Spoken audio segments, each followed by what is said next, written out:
set, being sponsored by Seneca Lodge, and he retired this year, so he goes in, and as a result of a very good friend of mine, Charlie Adams, also going in this year. So, and then Bill has a number of them. I don't want to list them all, but if you come down for the festival this year, you'll see them all. In fact, we'll probably be extremely busy that day because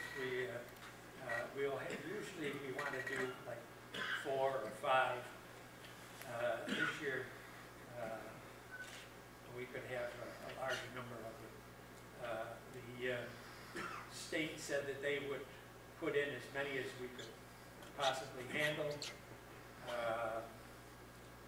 or said that they couldn't do more than 25, so we would be limited to 25. I think we're up to about 10 right now. We got a little more time. They're going to start that program in the 1st of March, so we got a little more time to see what we can come up with. Okay? I hope you might be interested in all that. Also, it's just a little commercial. We're always open to any donations to the Center for the Walk of Fame. It doesn't have to be anything terribly large. $5 will do. And it'll be put into a special fund and used strictly for the Walk of Fame. Okay, I've got 5 people to talk about. Let me mention, first of all, each of their names.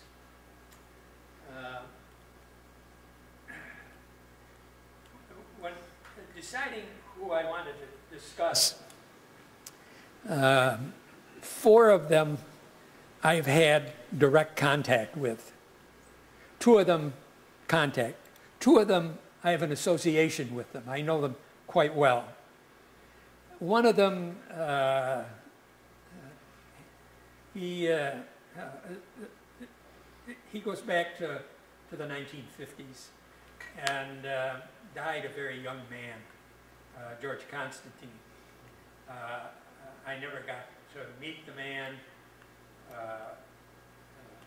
but I've always been impressed with his ability as a race car driver. The other 2 that I have had contact with, Augie Pabst and Bob Tullius, and the 2 people that I have an association with, J. Robert Henderson and Peter Giddings. Giddings is the most recent addition to the Walk of Fame. In fact, his marker is being made as we speak. We inducted him last year, but we didn't have the marker, and so we're going to redo it again this year. So I can make this thing work now.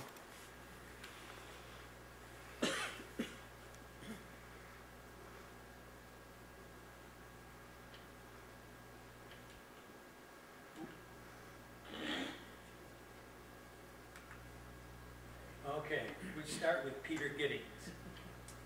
You see who's sitting there? Now, there's a story that goes with this. See,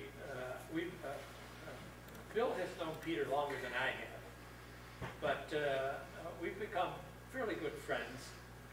And you'll notice he's sitting in the Alfa Romeo. And a couple of years ago when he had it there, I went up and said, well, you let Bill sit in there. How about me? And he laughed. He said, okay, you can get in. Well, at the time for some reason I had a bad back.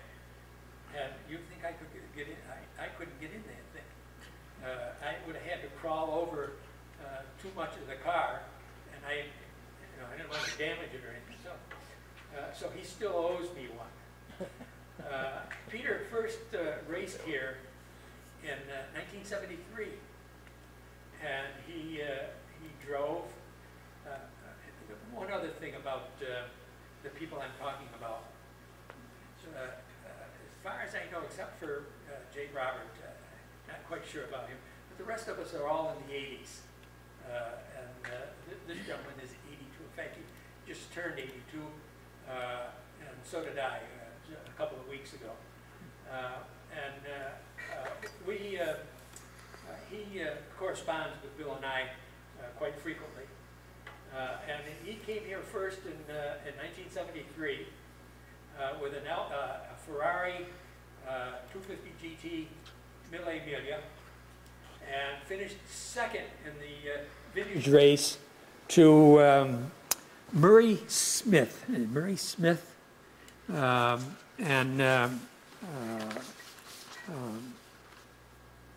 In a photo finish. It was a photo finish. And I wanted to put that on the marker, but he didn't think that was a good idea. So we had to change it a little bit. But he's been racing here ever since. And of course, his contribution to Watkins Glen is that he brings these wonderful automobiles here every year for everybody to see.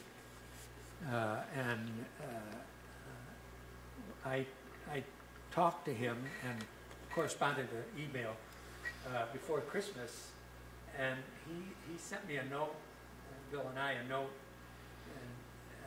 questioning as to whether he would be here this coming September, because he had some health problems. But as it turned out, he's fine. He said he will be here. He's gotten cleared from the doctors to race this year. In fact, this weekend, he's headed to Florida to drive the Alfa Romeo. And then after that, he's going first to England and then to France.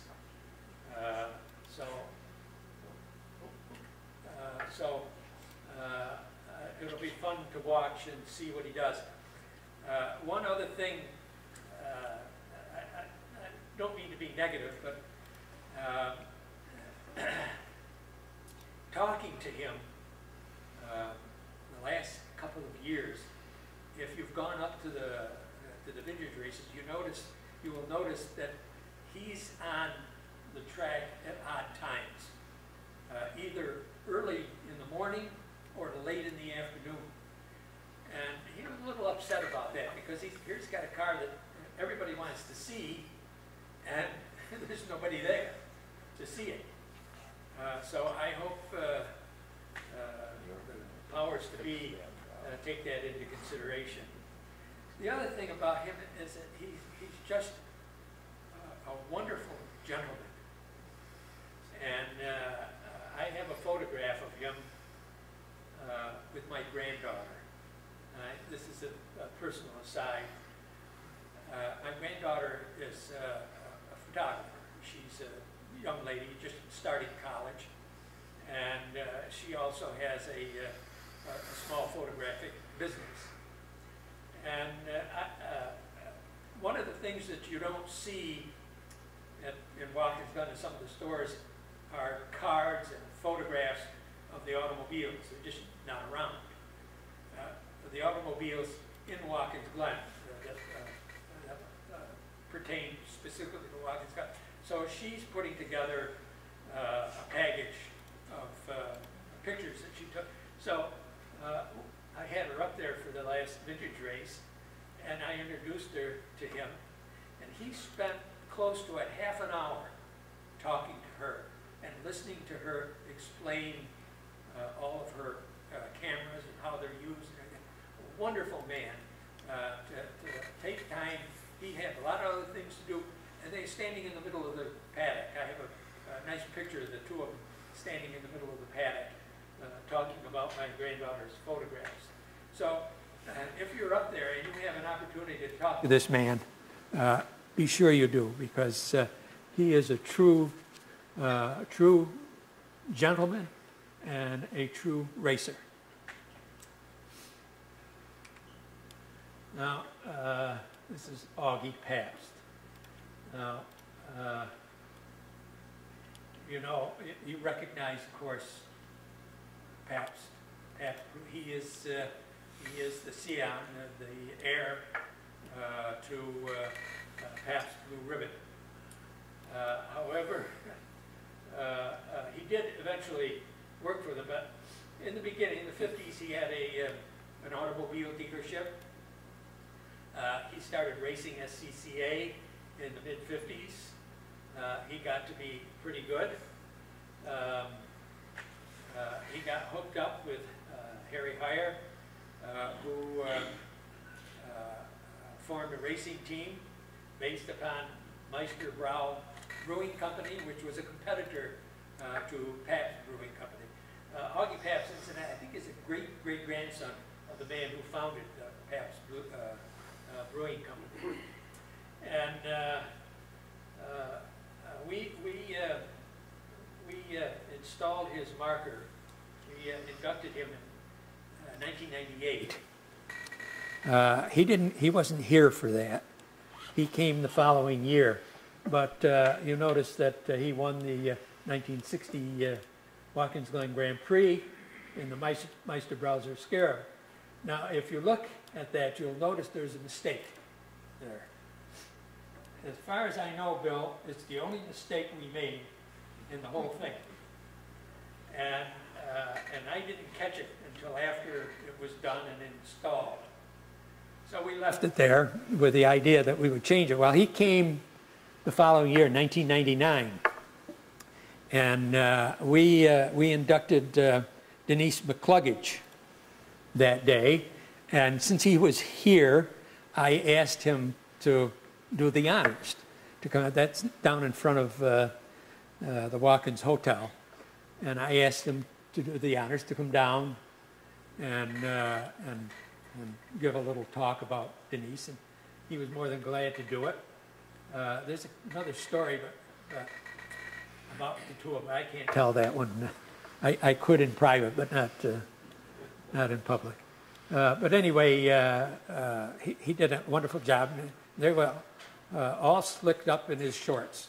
Of course, you know, he's a handsome fellow. And anyway, after we got done, I asked him if he had gone up to see his marker. He said, no, I hadn't gone up there yet, but I'm on my way. I said, well, I want to warn you. There's a mistake. And I said, we'll take it out and redo it. And he wanted to know what the mistake was. I said, well, I misspelled Meister. And he laughed. And he said, most everybody does that. And I said, well, we'll take it out and we'll reverse it and change it. He said, no, no, don't. And I said, well, why not? He says, because that's me. He said, it's different than everybody else's. It's the only mistake you made, and I like it that way, so leave it. So, so we did. Pabst, you know, he only raced for about 10 years. He raced for Cunningham for a while. He raced up here in one of the bird cages. He won the Road America 500, I think, 3 times. Didn't he? No, 3 times he won that. He was an excellent driver. He did have one bad accident that put him out of commission for a while. But then he went back to work for Pabst, and they told him that was it. You can't race anymore. You either work or race, but not both. And so he gave it up for a while, but in 1983 he retired, and he went back to vintage racing, and we were lucky enough to get him here in 1999 with the Scare to race, but he hasn't been bad. I'd love to get him back here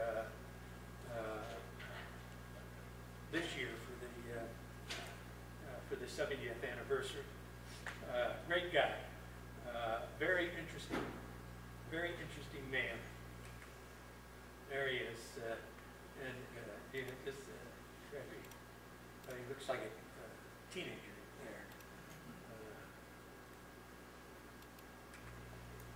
there. Now, you all recognize him. I tried to find out how old he is, but I understand. Huh? Pardon? 84. Is he really? Well, Bill says he doesn't want anybody to know that.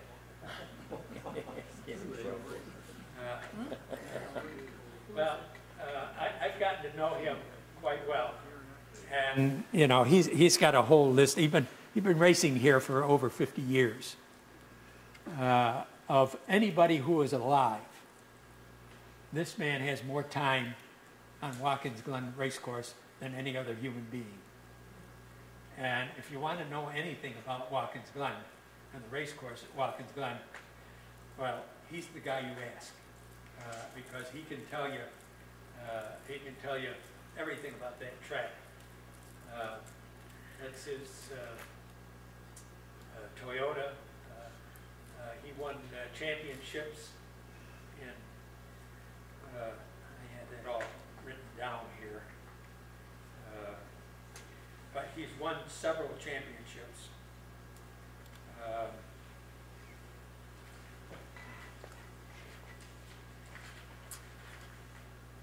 J. Robert Henderson, auto dealer in Western New York, SCCA Hall of Fame, father of showroom stock in SCCA, 2002 SCCA Pro Rally Champion, IMSA Street Stock National Champ, 1985, 1996.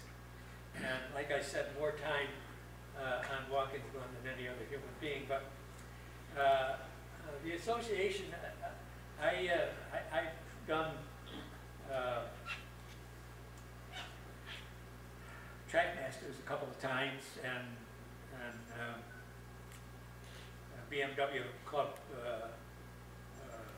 school once, track masters a couple of times. He was my instructor, and what a fan! I mean, to have that man sitting beside me explaining how you drive Watkins Glen just boggled your mind. He just knew everything, what to do, when to do it, and why. And just a couple of things, I haven't done it. The last time I did it was 2005. I haven't done it since then. And almost every time I see him, he says, "Well, when are you coming? When are you coming? I'm waiting for you." And a couple of times he's invited me at the SCCA races to come up, and he usually drives the pace car, and he says, "I'll take you in the pace car with me." But I haven't made it up there yet. I have to do that. But anyway, he's in the car with me, and I had a Pontiac Fiero. Well, a nice car and everything, but you know, to get it to go over 100 miles an hour up there was a real effort. But anyway, he showed me a couple of things. So when you come up over the top of the S's, as you get to the top of the S's, he says, if you want to set the car up properly to go up the straightaway, he says, there's a hole in the fence. Aim the car at the hole, and it'll be perfect. Well, he was right. I did that, and just exactly what he said. On the next to last turn, I turned turn 10, the next to last one. Going through that, I'd shift down, and I did that a couple of times, and he finally, the third time through, and he said, no. He says, you're doing it wrong. And I said, what do you mean? Yeah, you're doing it wrong. He says, you go through the corner flat out. And how can you do that? He says, flat out. So next time around, I did exactly what he told me, and he was right. You went through that corner flat out. And by doing that, that car was set up perfectly for the next corner. So, you know, if you want to know anything about Watkins Glen, here's the man. Famous he is, you know, around here. I don't know if he's world famous, but I would dare say he's as good as any driver that's ever been up there, with the possible exception of Stewart and Andretti and a couple of those guys. But otherwise, I think he could handle himself. In fact, a lot of the NASCAR boys come to him for instruction. So when you see him, he's probably back in Florida now, I would think. One other thing, when I was up there with him, and in between sessions, what do you do in between sessions? Sorry, we got it all done, and I was going to go, no. He said, come here, come with me. And he had his big RV there. And so we got to sit, have lunch and sit in a nice big lounge chair in his RV in between sessions. I don't think anybody else had that problem. The other thing, one other thing, on the last session we had, coming through the next to last turn, flat out, and just as I got into the middle of the corner, some guy in a Mustang was going round, and he laughed. He just nudged me a little bit and told me what to do so that I didn't hit him.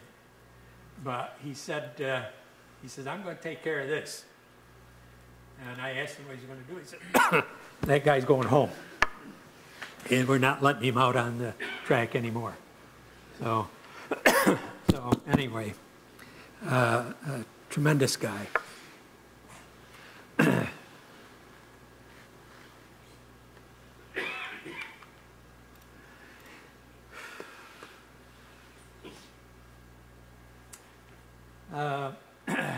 Mr. Tullius from Rochester, New York. I believe he's 86 years old. Probably, if you were to see him, he probably looks more like he's 65. Very energetic, and began racing here in the mid-60s. And the fact that first time I saw him up there, he was driving a Tempest, a Pontiac. What the heck is he doing with that thing? But he knew what he was doing. And then later on, he had the Dodge Dart. And he knew what he was doing. He was learning how to drive. And of course, he became an outstanding pilot.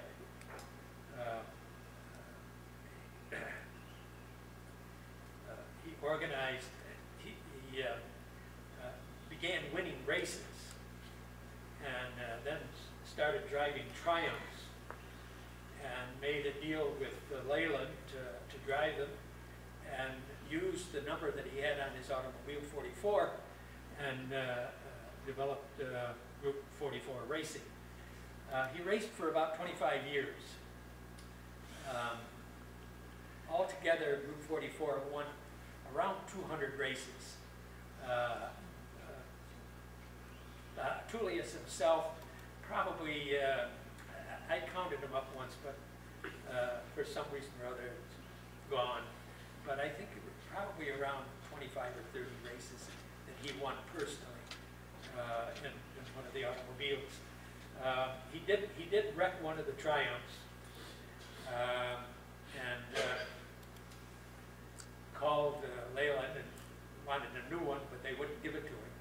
So he and his mechanics found a couple of old ones, took the parts, put it together, and he went out and won 2 or 3 races in a row. And then after that, he also raced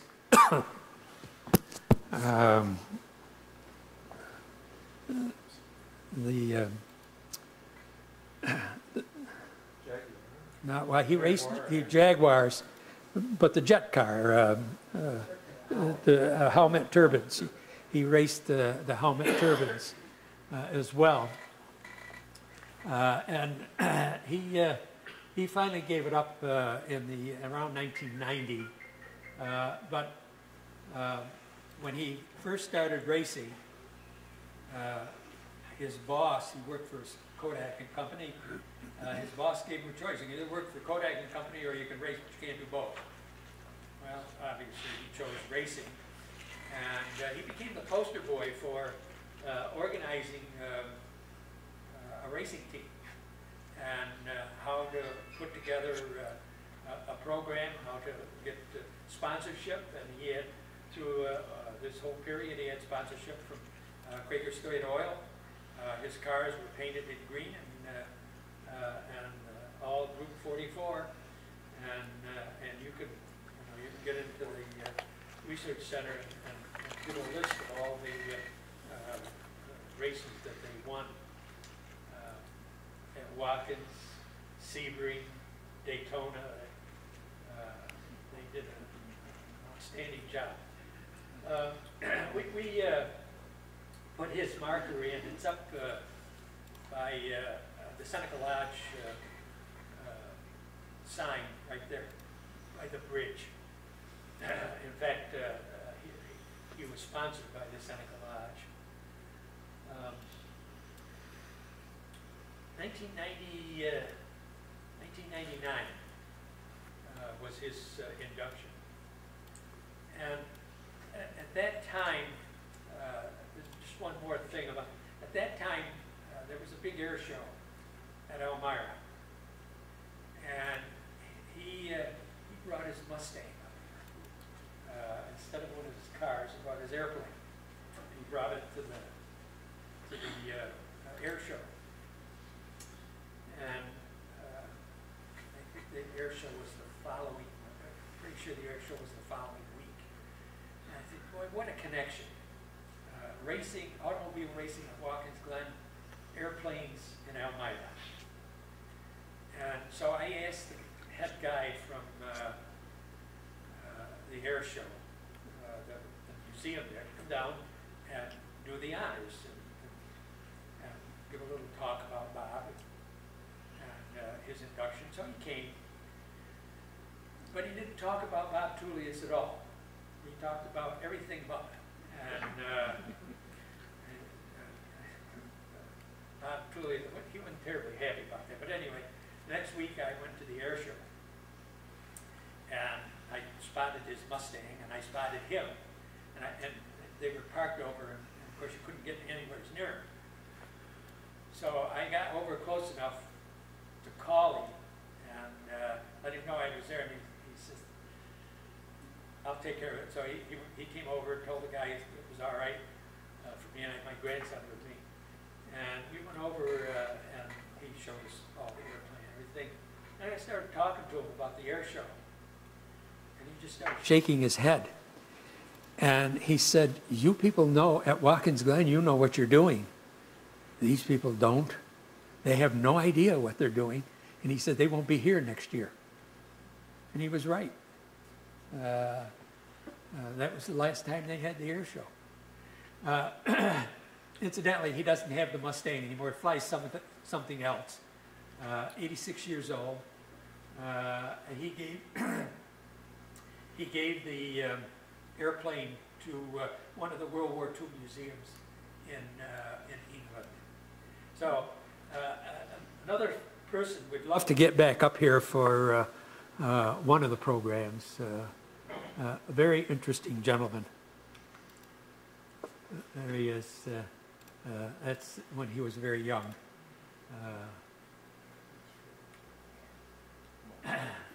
This is the last one. This is George Constantine. I chose him for two reasons. I admired him as a race car driver, and the other thing is that he beat the Cunninghams. You know, in the 1950s and early 60s, the Cunningham dominated almost everything up here. But this guy was able to beat them at least a couple of times. Known as the Flying Greek and the master of Lime Rock. He won here in 1956. He's in the Jaguar D-Type. And then he won again in 1961 in one of the big Ferraris, 4.5 Ferraris. Unfortunately, his racing career didn't last very long. He was born in 1918, and he passed away in 1968, 49 years old. So he died a very young man. A good-sized fellow, especially for a race car driver. But he also raced in between those two victories. He raced an Aston Martin in the Grand Prix and in the Formula Libre race. Didn't do too well with that though. Car didn't finish either race, did it? No. I looked that up, but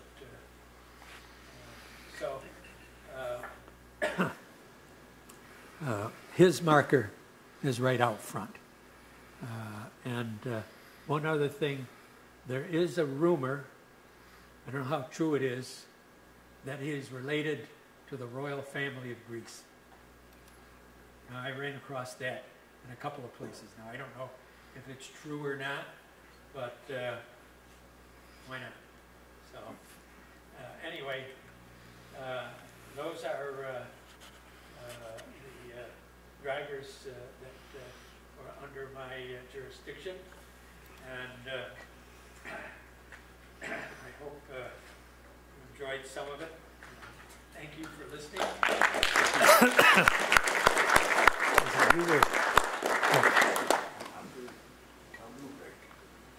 You're gonna introduce you?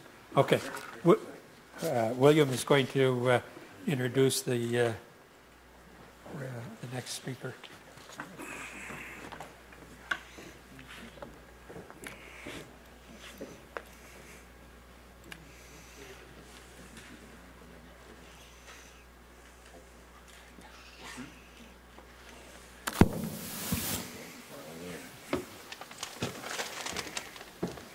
Thank you very much, Jim, for that nice talk. I now have the privilege to introduce a very good friend of mine, and we went to a good many motor races together with John Kessler, and so hasn't Kevin and I and Rick with John Kessler. But you all locally remember Rick on WGMF in the morning show, Radio Rick. But anyways, he also has his own motor racing program on WFLR every Saturday, so you stay abreast of all the racing stuff here at the Glen. So anyways, he's also a member of our staff working in the SCCA library down in the old pattern shop in Montour Falls that Shepard Niles had, and so he and Joe Calley are busy straightening up some of the SCCA files that hadn't had much attention to till they got here at Watkins Glen. So it's my privilege and honor to introduce Rick Hughey to do 5 more of the greatest racing drivers that ran at Watkins Glen.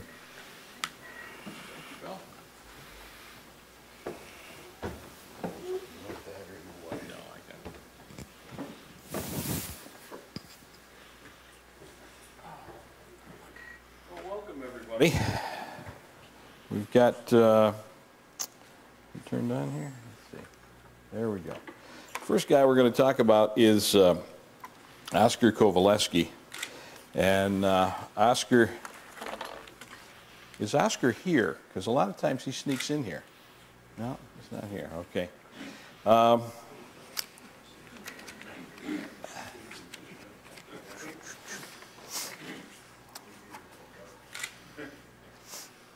Oscar's real name is Anthony. How many people knew that?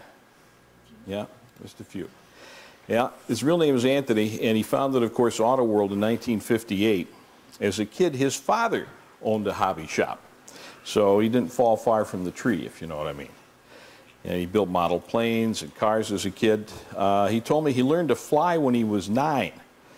And he started racing when he turned 18 as a member of the Philadelphia SCCA region. His first race, 1951, a regional event in Pittston, Pennsylvania in an MGTC. He raced in the 50s and 60s in regional and national SCCA events. And he also did some ice racing on some of the lakes in the Poconos. He also ran professionally at Daytona and Sebring. In the summer of '65 here at Watkins Glen, he won a race on a Saturday in a Ferrari and Sunday in a Cobra with Hal Keck in the Glen 500. He used to refer to, in his bios, which he would put together for getting his licenses renewed, he liked to say that he enjoyed Italian cars with Chevrolet engines. And he also liked Italian cars better than British cars because British cars broke too often. In the one that didn't break very often for him was in 1970, he won the A Sports Racing National Championship at Road Atlanta in a McLaren. He also went on to compete in the Can-Am Series with the Auto World McLaren from '69 to 1970 and 772. His fellow Polish Racing Drivers of America member Tony Adamowicz also raced that car. And Oscar had radio-controlled model cars done of his Can-Am car, and always the promoter. This particular picture shows the car had just set a record of 7 minutes, 12 seconds at Laguna Seca and 13 minutes, 36 seconds at Riverside. So can you picture Oscar with that little controller following this car in his car around to set a record? And this photograph, by the way, my colleague Joe Calley found the other day in the SCCA collections, along with some other items here we're going to talk about. Oscar liked hill climbs as well. He won at, lost my place, hill climb at Giants Despair, Pennsylvania, running up that hill on a lot of occasions. In '66, he started with a Cooper Chevy. He was fastest that day at just over 50 seconds. 3 years later, with the McLaren, he lowered that to 47 seconds. 1975, he got down to 45 seconds, which he lowered again in '77 to 44 seconds and change. And his time wasn't a record in '79, but he again won at Giants Despair. Again, Oscar's an entrepreneur and a promoter. He held events at Pocono Raceway from 1980 to 1996. There he is with the first of the McLarens that he had. He was also involved in the business side of the Sports Car Club of America regionally, and then on the national scene as a member of the board of directors.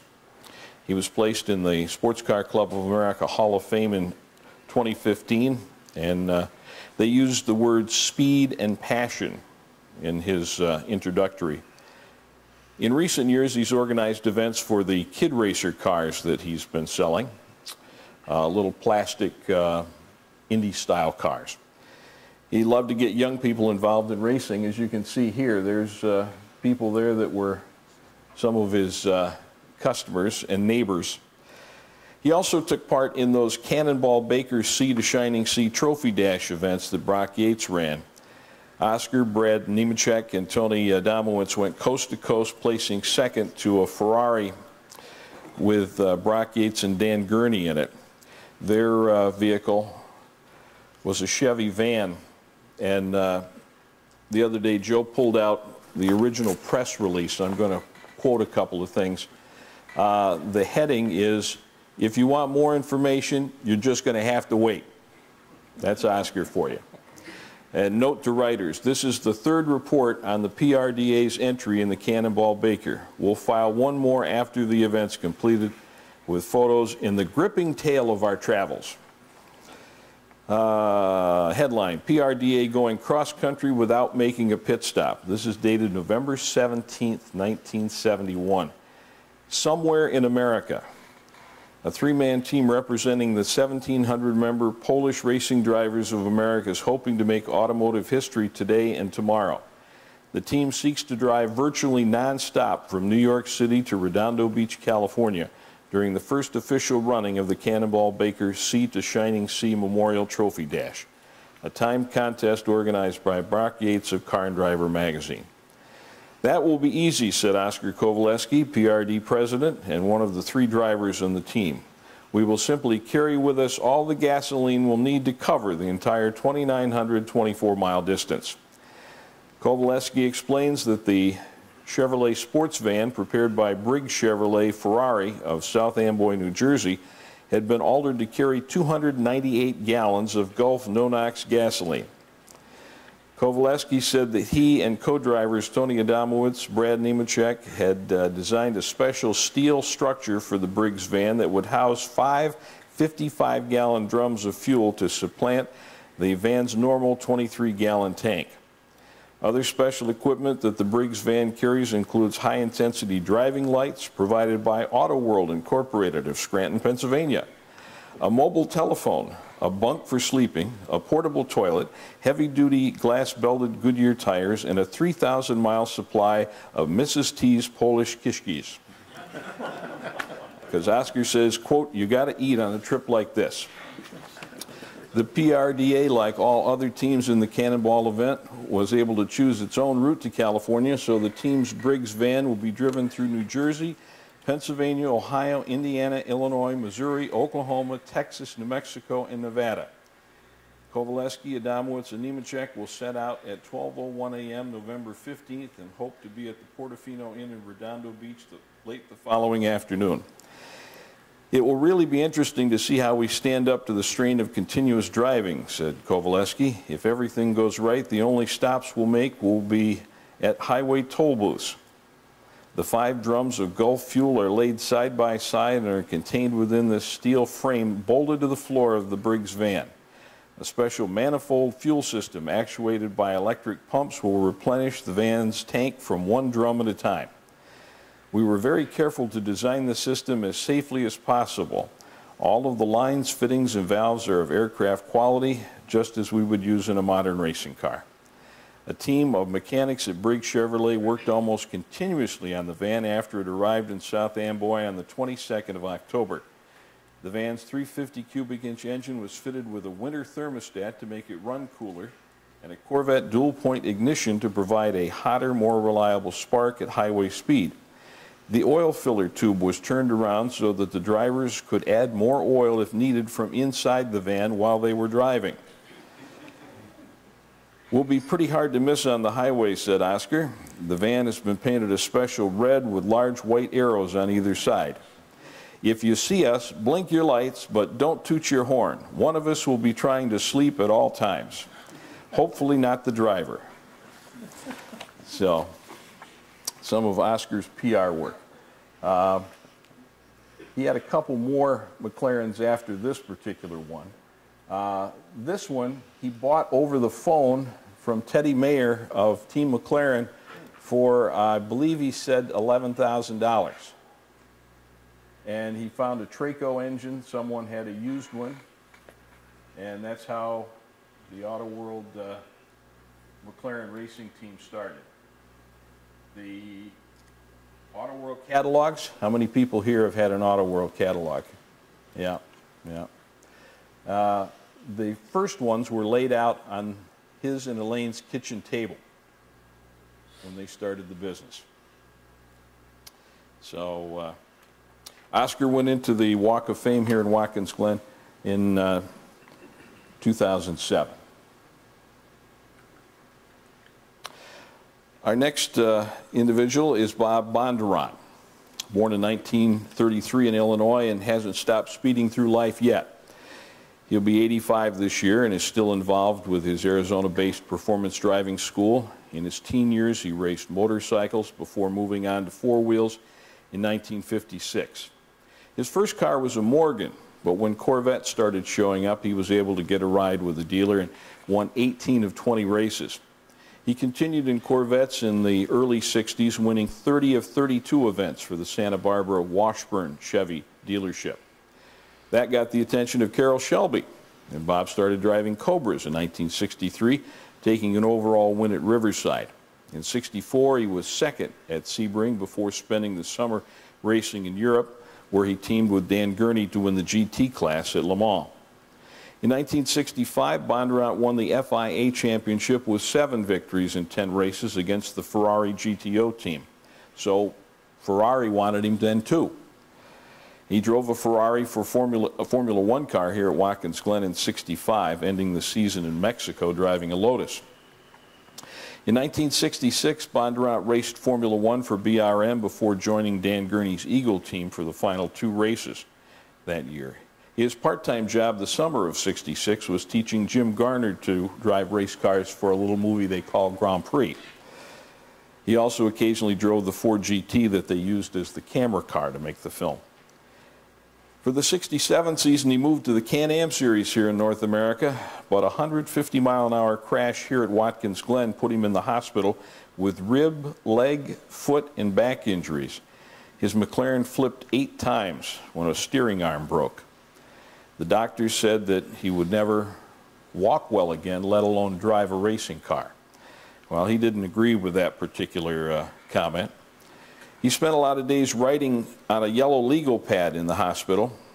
Turns out that was the curriculum for the Bob Bondurant School for High Performance Driving. He opened that in 1968. His racing career moved off-road in California and Mexico deserts for a few years. But he also raced 4 times in NASCAR's visit to Riverside. And the driving school that bears his name is still going strong. It's at its 4th location, the Firebird Raceway, outside Phoenix, Arizona. And Bob Bondurant went into the Walk of Fame in 2014 here in Watkins Glen.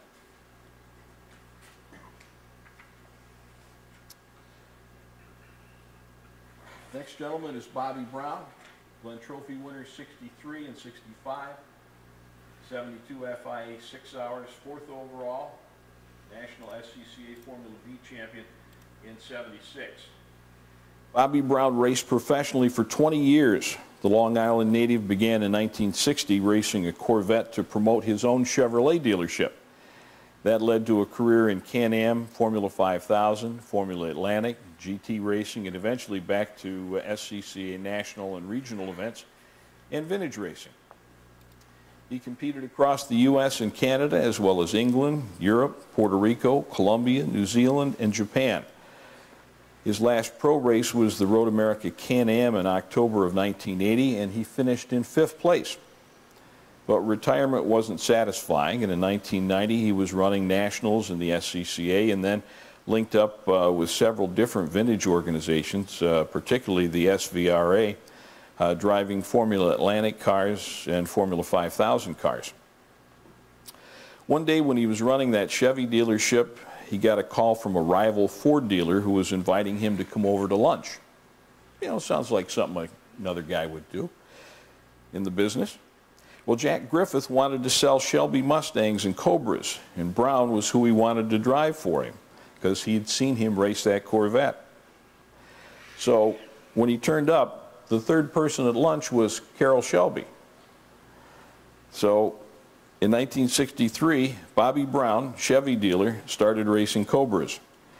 That led to competing in the United States Road Racing Championship, and eventually Bobby Brown had a Genie chassis fashioned into what he called a Malibu Special for sports car racing.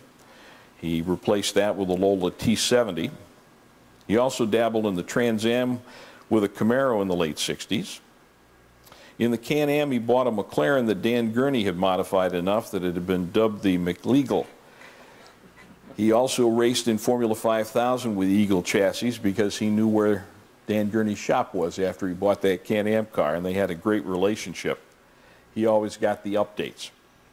Bobby Brown enjoys running at Watkins Glen International, and on SVRA weekends, he's glad to talk with fans who remember the good old days. Bobby went into the Walk of Fame in 2013 here. There's Bobby.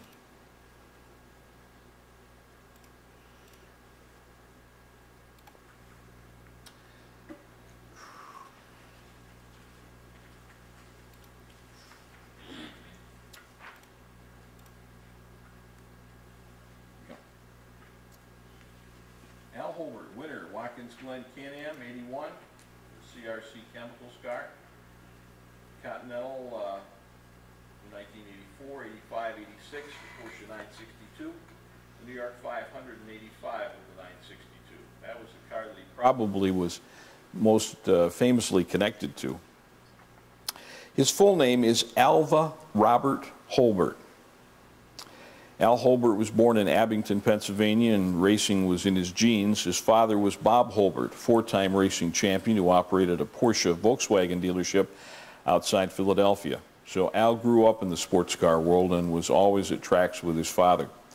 While he was attending Lehigh University studying mechanical engineering, he worked summers for Roger Penske, continuing to soak in more of that motorsports world.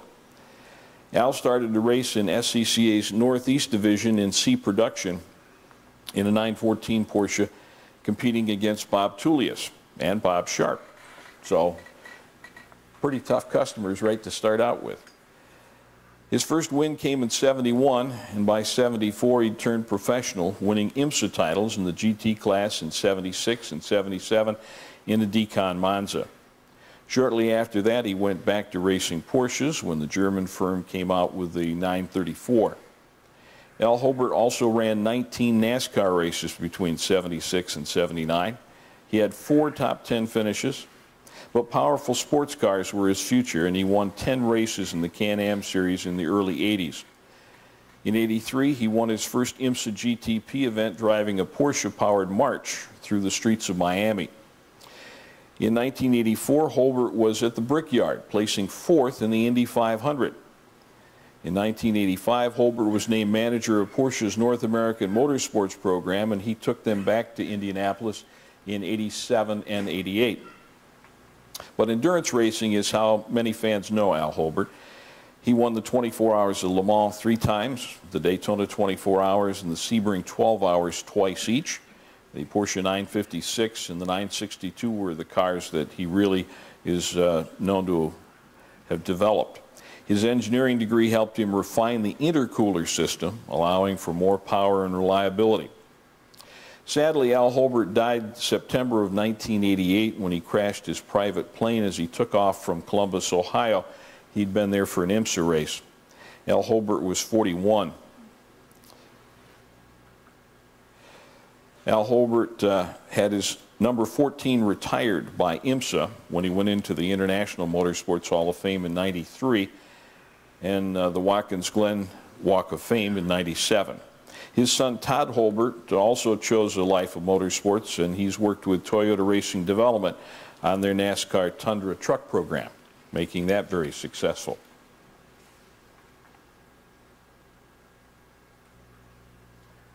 George Caswell. He was in the 1948 original first Grand Prix here at Watkins Glen with a BNC. That's a French car, and it stands for Bullock Netter at Sea. George C. Caswell competed in that first road race at the Glen. He finished 8th overall and 4th in class in the Junior Prix.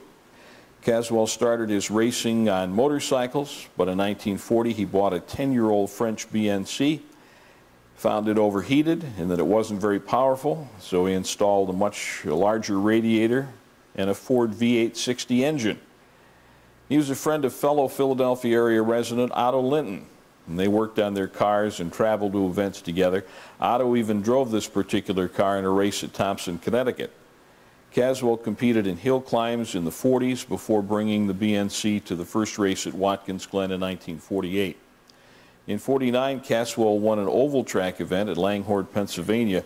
It was kind of a pre-race to the big cars we're going to race, the Indy-style cars we're going to run. He also entered events on Long Island and across New Jersey in '50 and '51. He also took part in the Giants Despair hill climb. He sold the BNC in the '50s, and it spent 40 years in a garage on Long Island. It came back here a few years ago to be on display. That's it here. Cameron Arkensinger over here, and Otto here. Okay, and let's see who we got back here. Say again? Denver Cornet. Yep. Something. Yeah. Making that turn by the Seneca Lodge. You can all do that today when you leave here.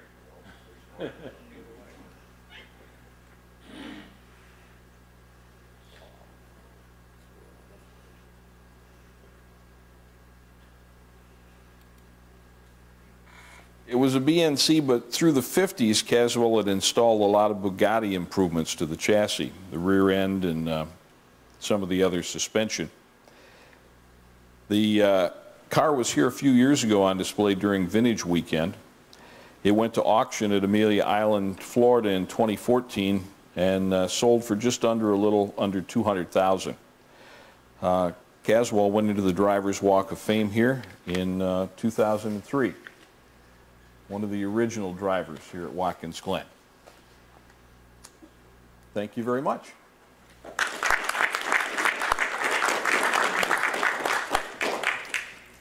And I'm going to introduce William Green, motorsports historian, historian for the Center, historian for the Glen region of the Sports Car Club of America, historian for Watkins Glen International.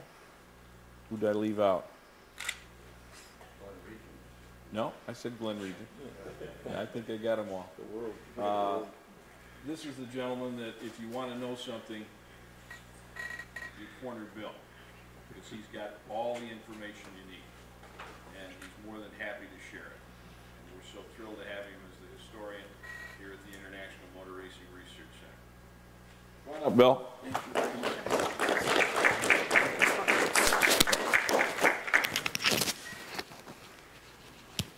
I can get the... Hook me up with that, okay.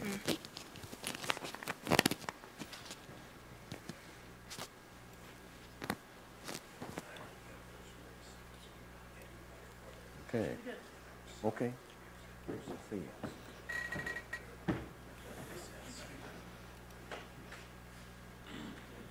Well, I'll tell you a few stories, I guess I'll try. So anyways, my part of the Walk of Fame presentation is 5 more drivers.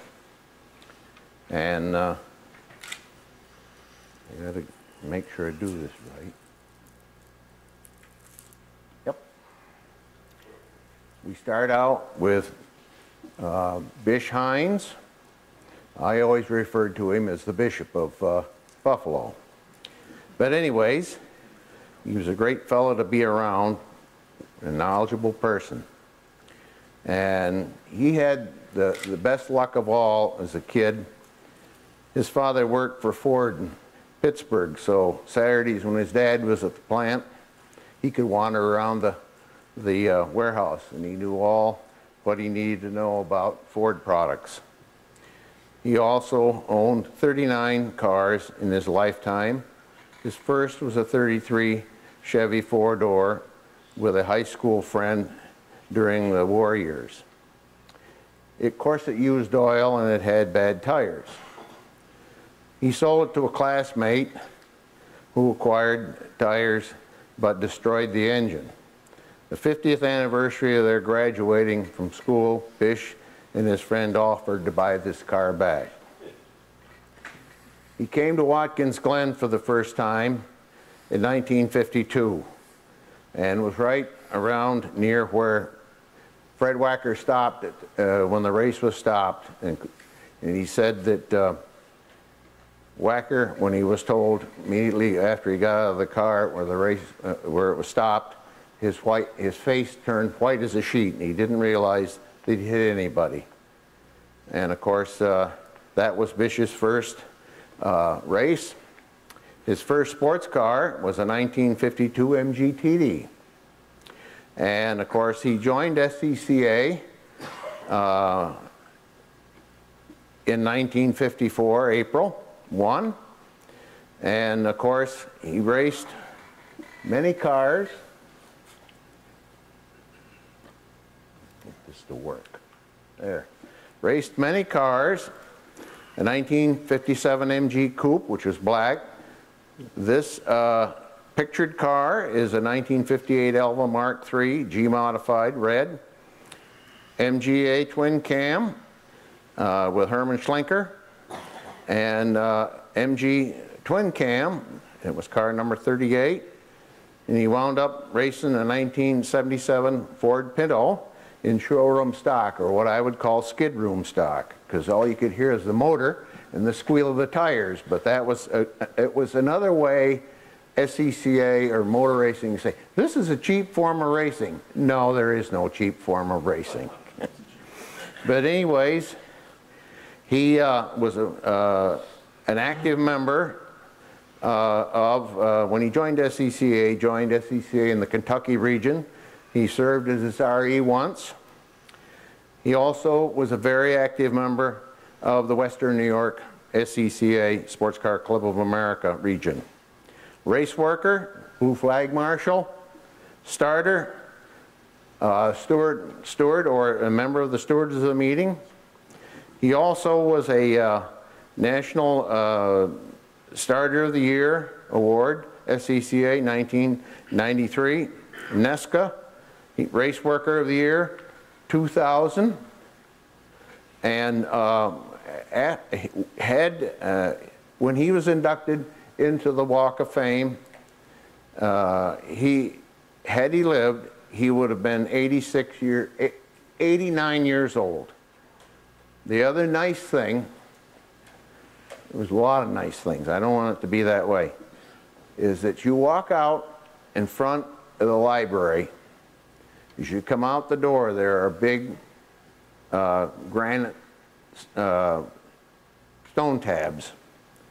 He's there for a major, major contribution to the center, which he did through his will. So that's neat too. So anytime you walk out through there and you see Bish Heinz, that's why it's there, and it's quite a heck of an honor. I knew him, Phil Henderson knew him, a lot of others, and he was a great, great person to be around. He also liked trains, so we were in good shape there too. Because I remember he told about the time he went to one of the Northeast Division conventions. It was in Albany, and he got on the train in Buffalo and rode to Albany and had a heck of a good time, came back. So anyways, Bish Heinz. Now, this man, if you got up early in the morning in the early 50s, you got to see him on the Today Show. He was the first host of the Today Show in the old RCA exhibition hall, which was all open in the front, and you could see all kinds of people walking by, and you'd see the people that actually were watching this thing live in good weather and bad, because I remember seeing a lot of them people shivering out there. The one thing I will say about being at that, watching that, was one morning Dave Garraway says, well, Harry Truman was still in office, and he says, Harry Truman is in New York City this week. And he no more than got the words out of his mouth, and here come Harry with a Secret Service group, and he waved at, and Harry waved at everybody and kept on a-going, you know. And of course, one of the things that Dave Garraway had was J. Fred Muggs on the show too. But anyways, that's what, prior to that, Garraway lived in Chicago, and he was a disc jockey. And he had a radio program called Garraway at Large. Garraway's ties to the Finger Lakes were here long before he raced. Through his family, he was related to the Rolson family, which was in Hammondsport, New York. Okay, in Schuyler County, not too far from where I am, in the town of Dix, there's a place called Rollison Hollow. Those Rollisons and the Rollisons in Hammondsport were related. And my stepfather's mother always said that they were related, this is the Ganung family, related to the Rollisons. Yes, they were. How it went was that the Ganungs, the Catlins, and the Rollisons were all related together, thus Garraway, which you could say was shirt-tail relation. Garraway came back many times after his racing days were over. Garraway's first race was 1948, but he didn't race. he was at Schoolhouse Corner flagging. 1949, of course, he did race. He had this SS 100 Jaguar, and he raced in both the Seneca Cup and in the Grand Prix. In the Seneca Cup, he was 7th overall. That was a 4-lap race. And of course, in the main race, he was 18th overall. He came back again in 1950 and only raced in the Grand Prix.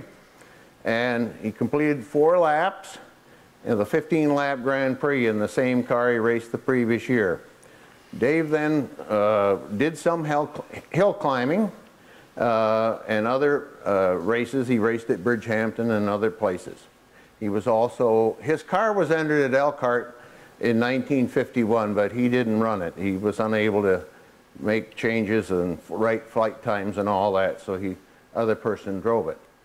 But anyways, Garraway came back and was a judge in the Concours d'Elegance when John Kessler operated that in 1968 and 69. He was back here just that one time, but he was back many other times. Of course, he committed suicide several years after that. But anyways, Garraway was quite colorful. And when he always signed off the show on Today, he always went, "Peace." And that was the end of the show. It was a 2-hour, it was actually a 3-hour show, but on the East Coast you got 2 of it. 2 hours, and then it went on to the West Coast with the final hour.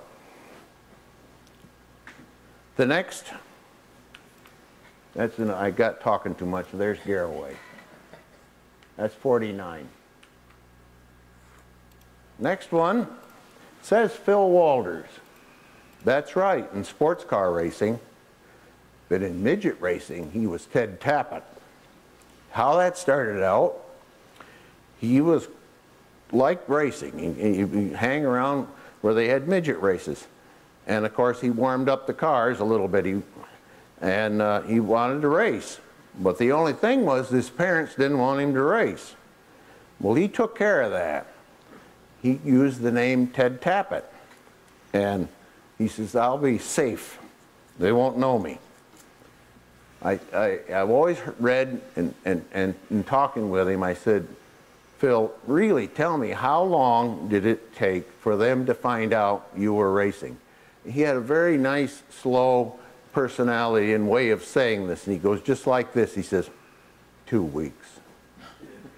It was all over. So he says, I could race in midgets as Ted Tappett. In sports car racing, I was Phil Walters.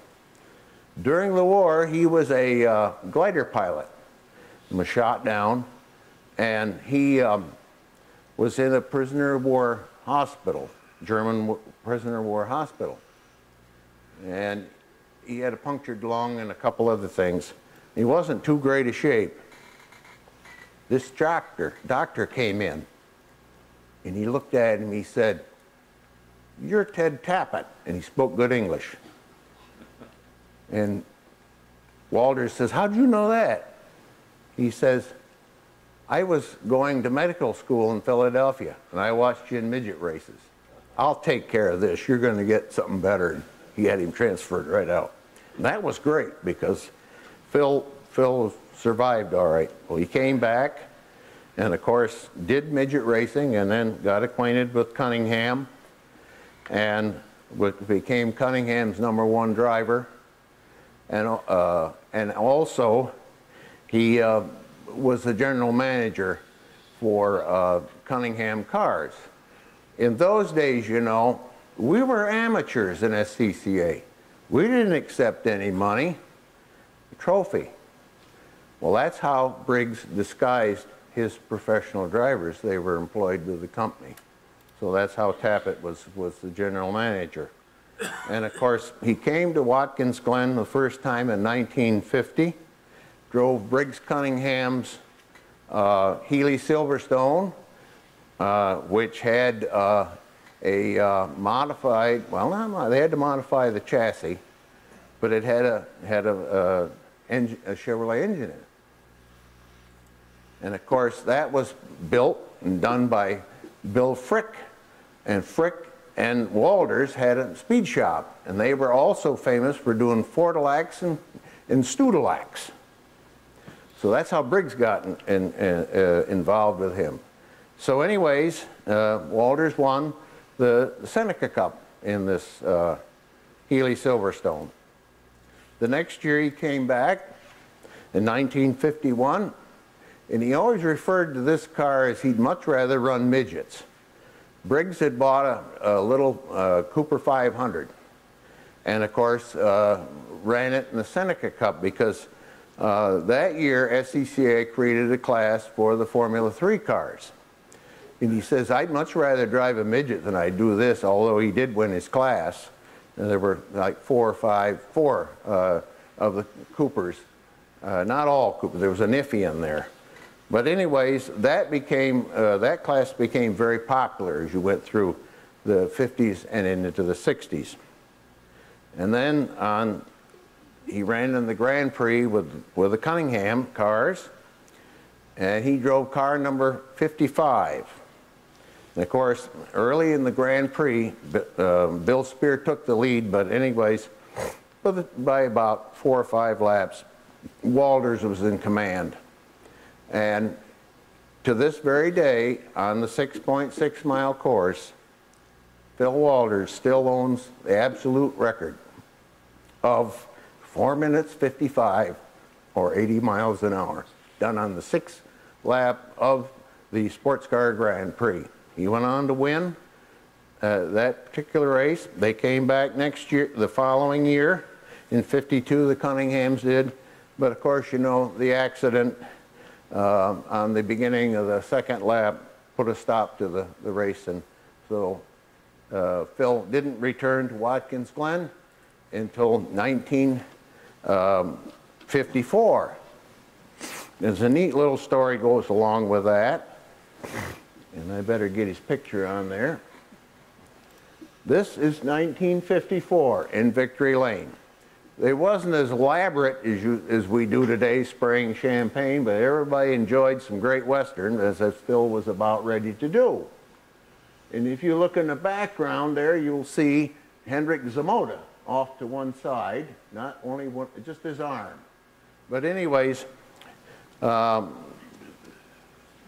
story I'm going to tell you about 1954, it was the last time that the Cunningham C4Rs would run as a team. There were 2, the open cars. And of course, Briggs had what they called the Cunningham Ferrari, which was really a Ferrari 375 Mille. And Briggs, or not Briggs, but Bill Speer had an identical car, and with it sat on the front row. I'll get it right. So anyways, the only difference between Speer's car and Walters' car is it had air-cooled brakes, and it ran at Le Mans. And so by the time you got up on the hill to race in 1953, 54, and 55, you could practice. So your practice times got your grid spots. When you ran in town, your grid spots were determined by, from the hat, draw the hat by your number, by class. So Walters had put the Cunningham Ferrari on the pole with Speer second. The night before, on Friday night before the race, they took the car that's in the Collier Museum, which had its, how you tell them apart, the louvers on the right back of the front wheel. This had 9 on top, 8 on the bottom. And the Sherwood Johnson car had 9-9. They took one of the gas tanks out of it, and they didn't think they could lighten this thing up because it was an endurance car. And they did. And of course, as they came away from the driver's meeting, Briggs says to Phil, he says, "You're not driving the Cunningham Ferrari, I am. You're driving number 18, which he had, which sat third on the grid." And he says, "Don't ask any questions." So, okay. So away they went. Briggs led off the field. But anyways, as they came around for the first lap, it was Speer and Walters. And that went on for quite a few laps. By about the 7th lap, it began to rain. And just prior to that, you'll see a mural down in downtown Watkins Glen. It shows the Cunningham and the Ferrari together coming down the long 1-mile straightaway from the Valent farm. And Speer had scouted this out around, and he figured, well, I'll try to take that Ferrari there. Well, he come around, and they're right beside each other. And Walters told me this story, so it's factual. And he said, I looked over at Speer the millisecond. He says he was looking right straight ahead. Millisecond later, he looked back, and Speer's looking at him, and his mouth is wide open, and Walters went right by him. But he let him back down at Townsend Corner.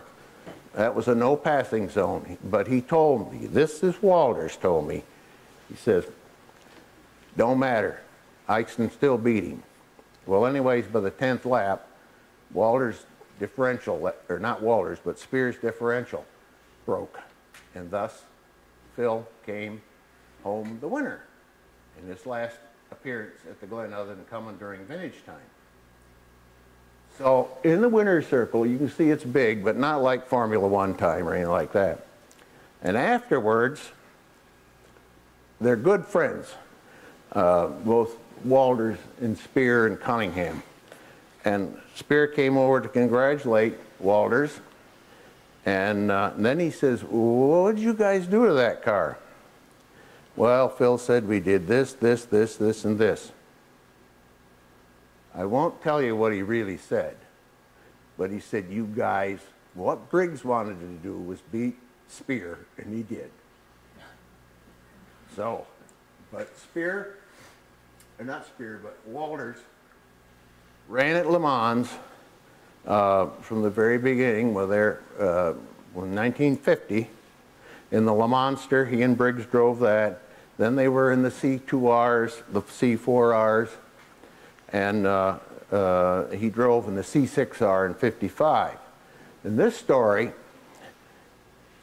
changeover pit drivers at Le Mans in those years were 2 hours and a half to 2 hours, almost 3 hours. And they were getting ready to change drivers when the accident happened.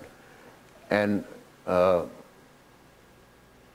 Phil's wife said she was standing next to Lucy Cunningham. Now this is the mother, Lucy Cunningham, not the daughter.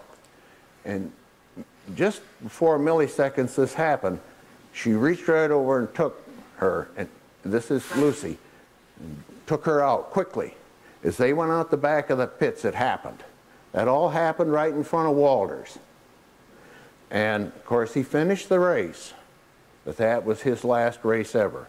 He had a contract with Ferrari to drive 2 Formula One races, but you know, in 1952, after the accident, he was the next car through, and he stopped in the escape route and almost quit then. But I cornered him and I talked to him about a lot of that stuff, and it was neat to know this stuff, because when you get up and talk about it, you aren't blowing the hot air. But anyways, he was a great driver, and out of that 1954 race, Bill Speer still owns the absolute record of 3 minutes 10.5, which is 86 miles an hour for the second track. That's 4.6. Now, we'll go on and we'll talk about Erwin Goldschmidt. Erwin only raced here once, but he was quite a driver, but he was also his own worst enemy at times. Erwin was a son of a German banker who helped pull Germany out of the Depression after World War I. And of course, just before Hitler came to power, they got out of Germany. Erwin was educated in England. He could speak 6 languages fluently. So when World War II came along, he was a member of the OASS. And they used to drop him behind lines, you know. If he'd ever got caught, they'd have killed him. But he didn't. So anyways, he came to the United States, and of course, he raced at Bridgehampton, started racing at Bridgehampton. But he also was a member of the Motorsports Club Association, which was a group, and don't take this wrong, Jewish guys. Because at that time, SCCA didn't want Jewish people racing in their series, but it still happened. They had a hit squad that come around if you had like a Jewish name. They even investigated Cameron, but they found out that he wasn't Jewish. But anyways, Goldschmidt could run it at Bridgehampton because it was a AAA race, SCCA, AAA, and MG Car Club. So that got him with his AAA license. And he, of course, raced there. And in the being, Cameron got to know him, and Cameron got a ride back to New York City that one night prior to the 1950 Grand Prix. And Cameron invited him. And of course, the powers to be in SCCA wasn't too happy about that, but it didn't matter. This was the 1950 race was a full international event. Although there were no sports car championships yet, it was sanctioned by AAA, which was our representative to the World Organization, SCCA, so that cinched it right there. So anyways, he came to the Glen, and of course they said, gee, Erwin, you haven't had much experience, you have to qualify. Well, okay. So they made him run in the Seneca Cup. Finished second. He says to Cameron, he says, and a couple others, what's the cutoff here? And Cameron says, well, the top 3 in each class get to run the main race. Good, he says, I'm second, I'm all set. So anyways, they then gridded them for the race, for the main race. They humiliated him again, but he got even as we go along. They put him dead last because you see that vacant spot in the 1950 grid. Erwin got his mechanic to walk up and down before the race the pits, which were benches on the back of the curbing, and said, when the flag goes, Erwin's coming up through here, which was perfectly legal. But see, that year, it was an international event. So, they used, in common in those days, would use the national colors to start international races. This we did here. And Niles Mickelson waved the American flag, and away they all went. Cameron was in a couple rows ahead of where Erwin is dead last. And you look in Joel Finn's book, you'll see the start has already happened. And over here you see this red car coming. And Cameron was off, it looks like they're side by side. And I said to Cameron, I says, he's right beside you in that picture. He says, oh no, he's 3 grid rows ahead of me.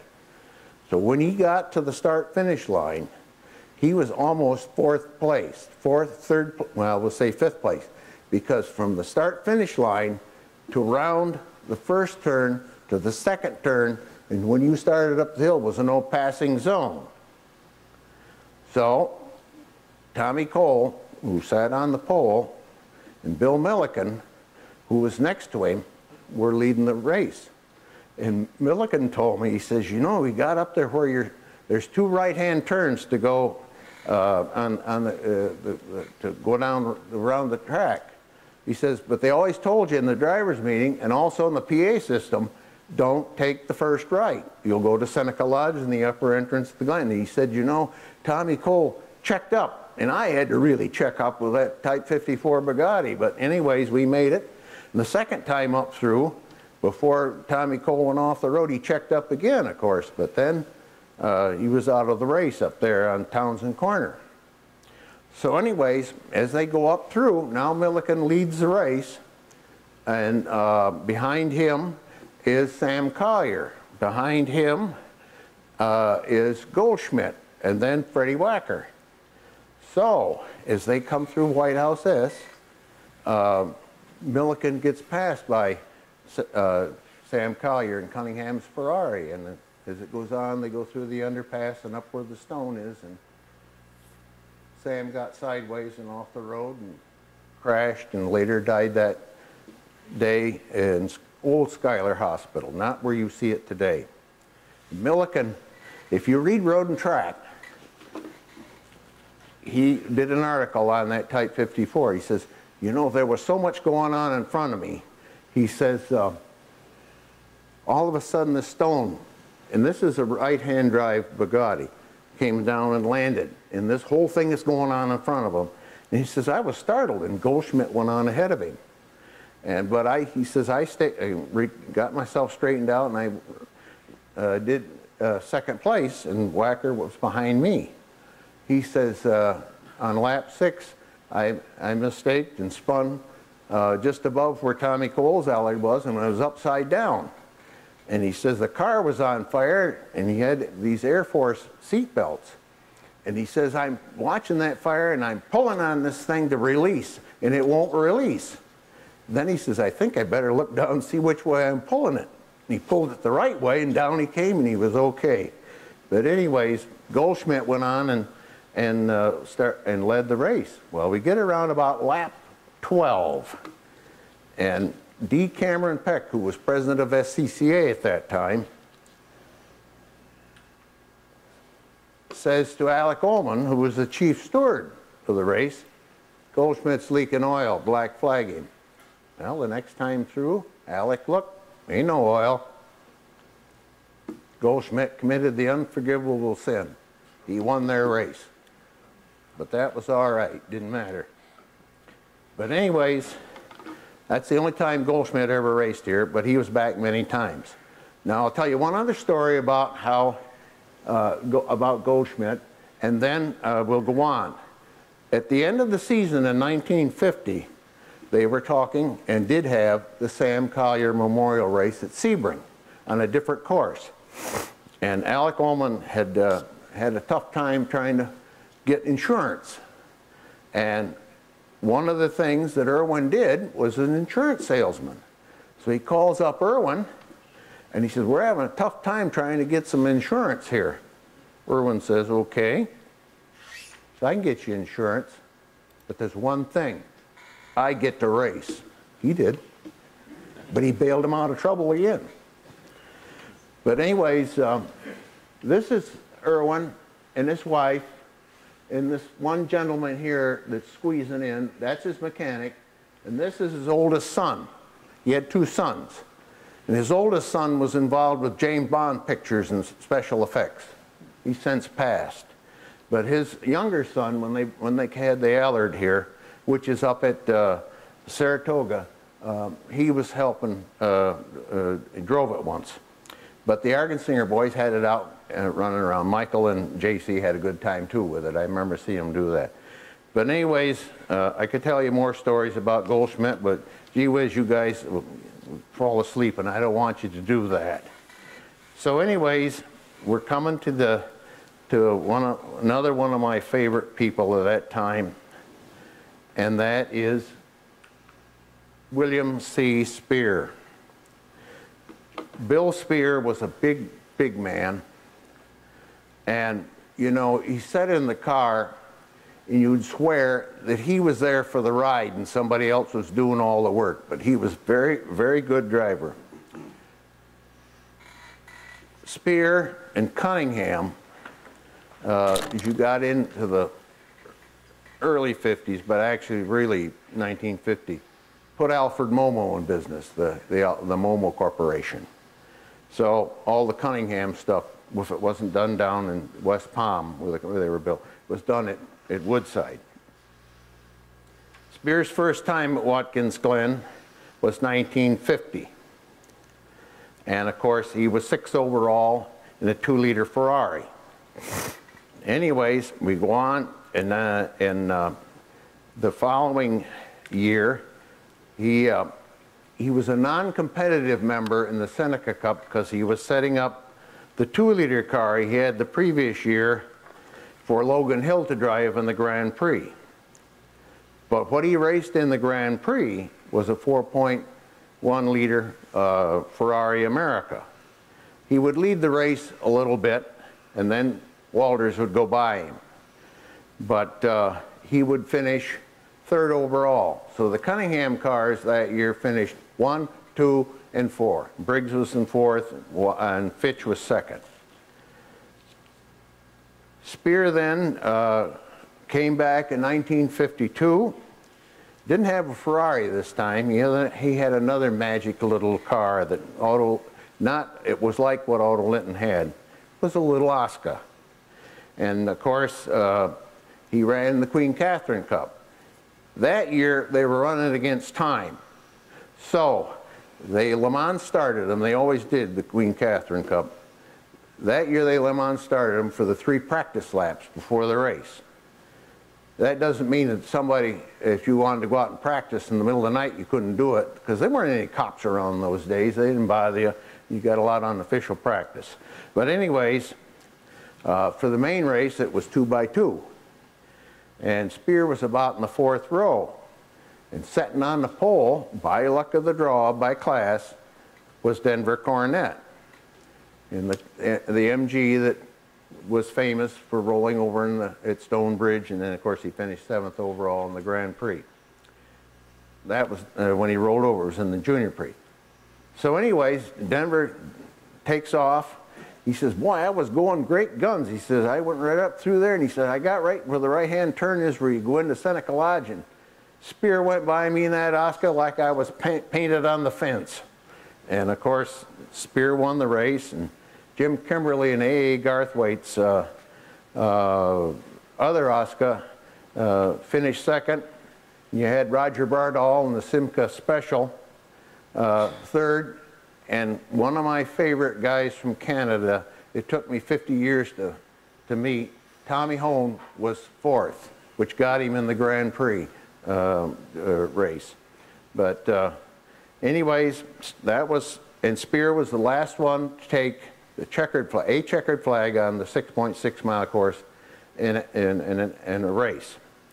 Speer then, of course, came back in 1954, and of course had a great battle with Walters, and today, as I mentioned, owns the absolute record on 4.6 of 86.6 miles an hour.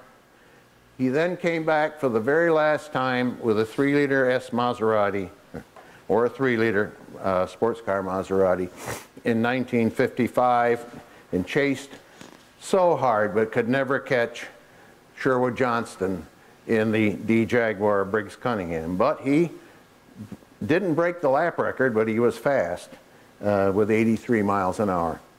And of course, I finally met Speer at San Jovite, and we became quite good friends, and I got him in the park down here with his motorhome, and he came back for several U.S. Grand Prix. And so anyways, that's my part of the Walk of Fame thing with some of the famous people we've all talked about. Now, I also want to say that on February 24th, Brock Yates, we're going to have a talk on Brock Yates by his wife and his daughter. So that's at 1 o'clock on the 24th of February. All's invited, and it's called Free. You can come free. So anyways, without further ado now, and I better take and show you Bill Speer there. That's in you get talking too much. That's 1954 in the Ferrari 375 Mille. So, without further ado, thank you so much for coming, and it's my pleasure to talk to the rest of the other people. Rick and Jim, yes. Somebody had a hand up, didn't they? No? Okay. Go over and have some refreshments.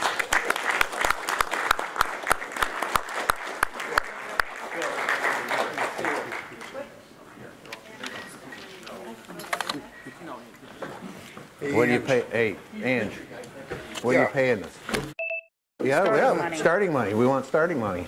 Right, let me demark it. Okay. You know how to close the curtains a little bit? I'll try. Hand me the